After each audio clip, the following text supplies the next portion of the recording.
சரி, வாங்க வரலாற்றிலே மிகப்பெரிய மர்மங்கள் ஒண்ண இன்னைக்கு நாம தீர்க்க போறோம். கிளியோபட்ரா. இந்த பேரை கேட்டாலே நம்ம மனசுக்குள்ள அழகு, அதிகாரம், காதல், துரோகம்னு பல விஷயங்கள் வந்து போகும். ஆனா அவங்களோட உண்மை கதை என்ன? அவங்க கல்லறை எங்க இருக்கு? வாங்க இந்த மர்ம பயணத்துல சேர்ந்து நாமளும் தேடுவோம். யோசிச்சு பாருங்க. எகிப்துன்னு சொன்னாலே நமக்கு ஞாபகம் வர்றது பிரம்மாண்டமான பிரமிடுகள் தான். அங்க பல மன்னர்களோட கல்லறைகள் பத்திரமா இருக்கு. ஆனா அந்த மகா பெரிய பேரரசோட கடைசி ராணியோட கல்லறை மட்டும் எங்க போச்சு? இதுதாங்க பல நூற்றாண்டுகளா தொல்பொருள் ஆராய்ச்சியாளர்களை தூங்க விடாம செஞ்சுட்டு இருக்கிற கேள்வி.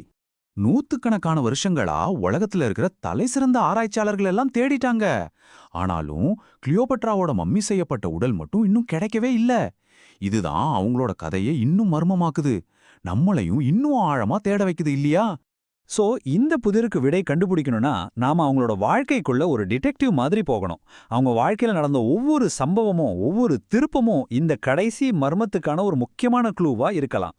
முதல்ல நாம எல்லாரும் நம்புற ஒரு தப்பான விஷயத்த சரி பண்ணிக்கலாம். கிளியோபட்ரா ஒரு எஜிப்தியர் கிடையாது.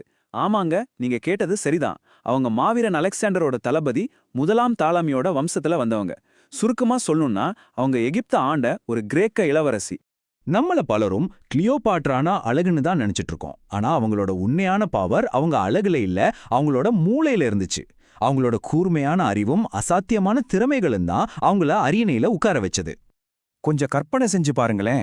அவங்க கிரீக்கம், லத்தீன், எஜிப்சியன்னு பல மொழிகள்ல சரளமா பேசுவாங்க. கணக்கு, வானியல் இதுல எல்லாம் எக்ஸ்பர்ட். எப்படி ஆட்சி செய்யணுங்கிற கலையில ஒரு நிபுணர்.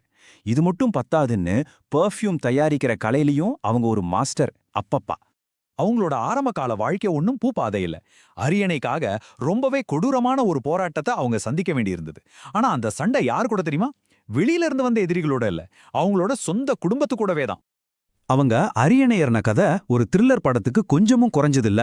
பாருங்க, 18 வயசுல அப்பா இறந்ததும் தம்பியோட சேர்ந்து ஆட்சிக்கு வராங்க. ஆனா அந்த தம்பியே சதி பண்ணி அவங்கள சிரியாக்கு நாடு கடத்திடுறான். ஆனா நம்ம கிளியோபாட்ரா சும்மா இருந்துருவாங்களா? துவண்டு போகாம அப்ப உலகத்திலே பவர்ஃபுல்லான ஆளா இருந்த ஜூலியஸ் சீசரோட உதவியை நாடுறாங்க. அவரோட படையோட திரும்பி வந்து தம்பிய தோற்கடிச்சு எகிப்தை திரும்பவும் கைப்பற்றாங்க. இதுவே அவங்களோட தைரியத்துக்கும் ராஜதந்திரத்துக்கும் ஒரு பெரிய உதாரணம். இப்போ ஜூலியஸ் சீசரோட அவங்க அமைச்ச கூட்டணி அது வெறும் அரசியல் ஒப்பந்தம் மட்டும் கிடையாது. அது ரோம், எகிப்து இந்த 2 பெரிய சாம்ராஜ்யங்களோட வரலாற்றையே மாத்தி எழுதின ஒரு பவர்ஃபுல்லான உறவு. இந்த கூட்டணி மூலமா கிளியோபாட்ரா செஞ்சதெல்லாம் அவங்க ராஜதந்திரத்தோட உச்சம்னு தான் சொல்லணும். முதல்ல அரசியல் கூட்டணியா ஆரம்பிச்சு சீசரோட ராணுவ உதவியோட அரியணையை ஜெயிக்கிறாங்க. அப்புறம் சீசரோட படைகளே அவங்க தம்பியை தோற்கடிச்சு